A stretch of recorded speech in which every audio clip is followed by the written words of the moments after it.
আপনি কি জানেন হাসরের দিন কেমন হবে? কোরআনে আল্লাহতালা বলেন, সেদিন মানুষ দল বেঁধে বের হবে যাতে তাদের আমল দেখানো হয়।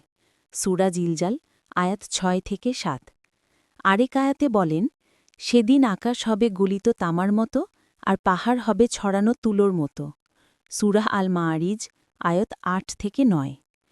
হাদিসে রাসূলুল্লাহ সাল্লাল্লাহু আলাইহি ওয়াসাল্লাম বলেছেন, মানুষকে হাসরের ময়দানে খালি পায়ে, উলন্য অবস্থায় এবং খতন্নাবিহীন করে জমায়েত করা হবে। সহিহ বুখারী। সেদিন সূর্য মানুষের খুব কাছে এসে দাঁড়াবে।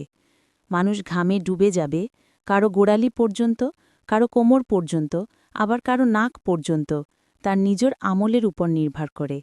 সহিহ মুসলিম। কেউ কারোর খোঁজ নেবে না। মাও সন্তানের কথা ভুলে যাবে। শুধু একটাই চিন্তা, আজ আমার পরিণতি কি হবে? কিন্তু সুখবর হল, যারা দুনিয়ায় ঈমান ধরে রেখেছে, নামাজ কায়েম করেছে, ধৈর্য ধরেছে এবং আল্লাহকে ভয় করেছে, আল্লাহ তাদের জন্য হাসরের দিনকে সহজ করে দেবেন।